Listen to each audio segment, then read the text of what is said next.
नमस्कार, प्रणाम, हर हर महादेव। आप सब कैसे हैं? आई होप आप सब बढ़िया होंगे।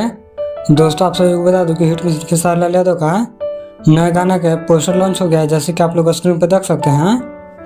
काफी प्यारा पोस्टर लग रहा है और इस सॉन्ग का नाम है बत्ती कट गया रे। और इस सॉन्ग को गाएंगे खेसारी लाल यादव के साथ में शिल्पी राज, और इस सॉन्ग को लिखा है मनीष राज, जो कि एक नया राइटर हैं।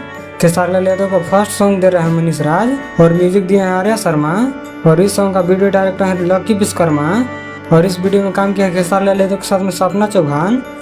और इस सॉन्ग को बहुत जल्द वेस्ट भोजपुरी पर रिलीज किया जाएगा, तो आप लोग देखना ना भूलें। और दोस्तों, आप सभी को बता दूं कि हिट मशीन खेसारी लाल यादव का आज सिवान में रोड शो है, और आप लोगों के बीच में वेस्ट भोजपुरी पर इस सॉन्ग को बहुत जल्द रिलीज किया जाएगा।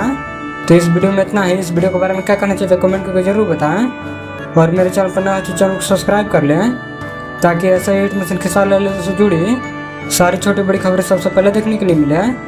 तो मिलते हैं अगले वीडियो में, तब तक ले जय हिंद।